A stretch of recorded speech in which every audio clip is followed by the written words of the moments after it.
There is more than one way to approach the subject of a calling, but I will limit myself to just two.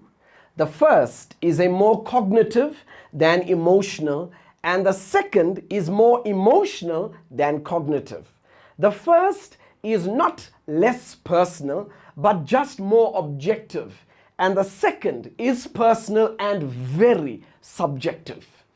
I think that a much better way to present it is to consider the starting points. The first starts with the job itself. We look at characteristics of the vocation and identify characteristics of the job that would categorize the work or job itself as a calling. The job itself would be a calling, and you merge your identity into that paradigm. In essence, you choose that as your calling. In my own journey, this was my starting point. So a person who accepted a particular work would inevitably identify with the unique characteristics of that work or profession and thereby accept it as their own calling for that particular time that they work there. With this view, you can walk in and out of many callings and still have a meaningful and purpose-driven life.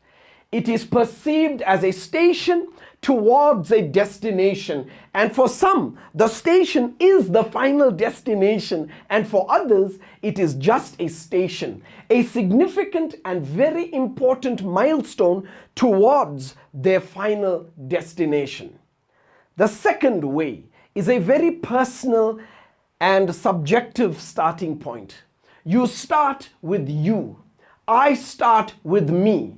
So even though a particular vocation may be a calling by its own merit, it may not be my calling. For example, being a doctor may be a great calling, but it may not be my calling.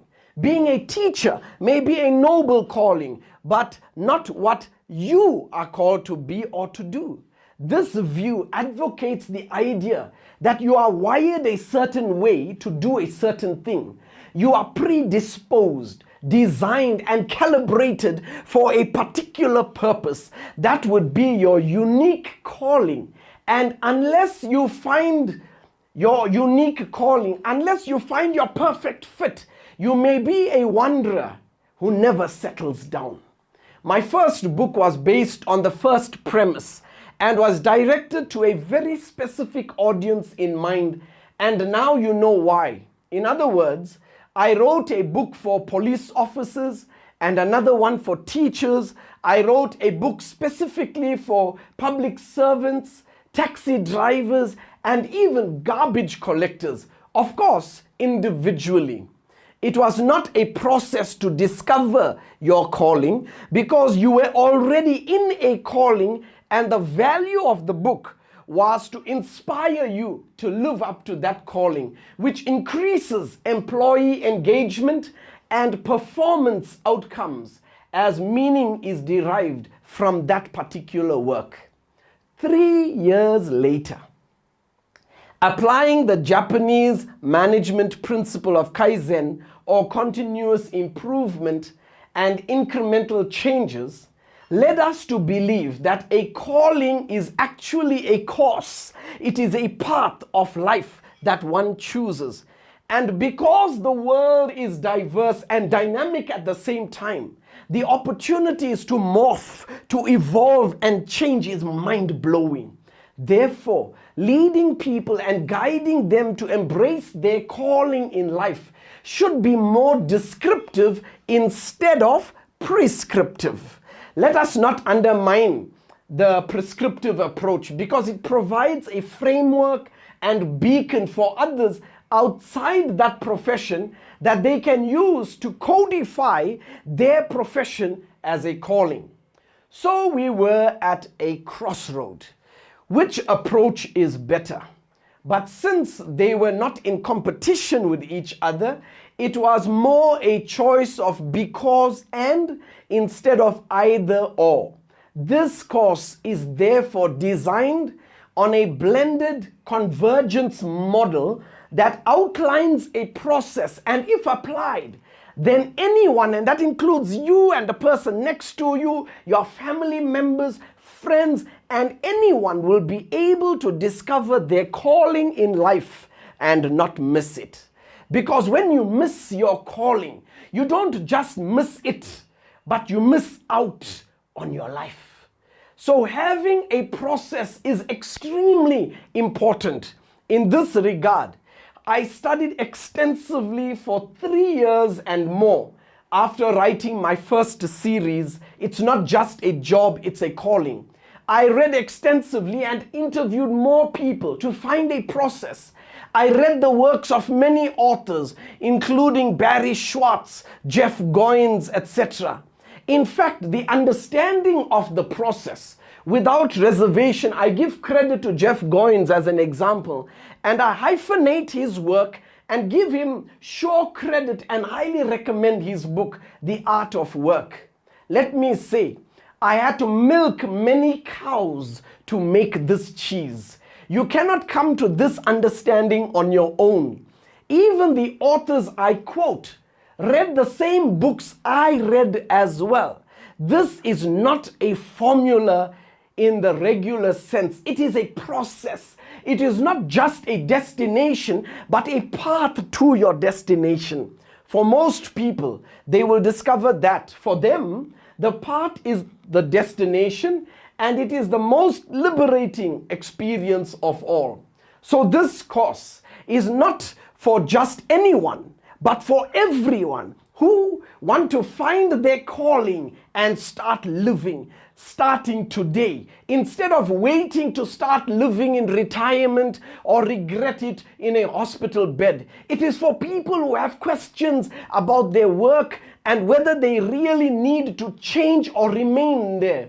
It is for those who really want to embrace the next stage of their life, and the next stage may be what they were created for, what they were created to be and do. Like a butterfly, a profound change in form from one stage to the next in the life history of an organism, as from the caterpillar to the pupa, and from the pupa to the adult butterfly. That final stage is actually what it was created to become. The other stages were merely empowerment, refining, and developmental stages. Now, why metamorphosis and why the butterfly? Well, there are 3 reasons. I visited butterfly gardens in different countries of the world, and I have never seen an ugly butterfly. From the butterfly in my garden to the varieties in the butterfly world, I have never seen an ugly butterfly. Different, yes, but always beautiful. This reflects my own personal belief and attitude towards people. I believe that everyone, without exception, is beautiful and unique, special and different, just like a butterfly. If you've seen one, you cannot say that you've seen all, because each one is individual and special, but never ordinary. I don't believe that there are ordinary people. There might be some people living ordinary lives because they don't know that they are extraordinary and unique, but no one is just ordinary, like a butterfly. Number 2, the process is not without struggle. Think about it. As much as life is wonderful and exciting, giving birth and the process of coming into the world is very and extremely painful. Forgive the pun, but life itself starts with blood, sweat, and tears, literally. We cannot escape it, but as soon as we embrace it and push, very soon the memory of pain is replaced with the joy of laughter and new life. Struggle is what infuses us with that which is needed to fly, like in the case of the butterfly. Metamorphosis is a process of struggle and change, with the end result making it all worth it. Life is characterized by unforeseen circumstances, curveballs, struggles, failures, ups and downs, like the process of metamorphosis. I like struggle because it gives you wings, and that brings me to the third reason why metamorphosis and the butterfly. Number 3, I believe that every person was designed to fly and enjoy life. We have an innate capacity to fly. We may crawl, stumble, and fall, but you cannot go high if you don't fly. We were designed for better. We are getting better every day. We may not see it, but you are. However, you are best when you fly, when you operate in your zone, when you have that swag, when you own your space, when you hit that sweet spot, when your work is your play and your play is your work, because you are living the life you were meant to live, not someone else's life or agendas, where you stop chasing money, but money follows you. This is the experience of knowing your calling and embracing it. That is when you transform into a butterfly and spread your wings to fly.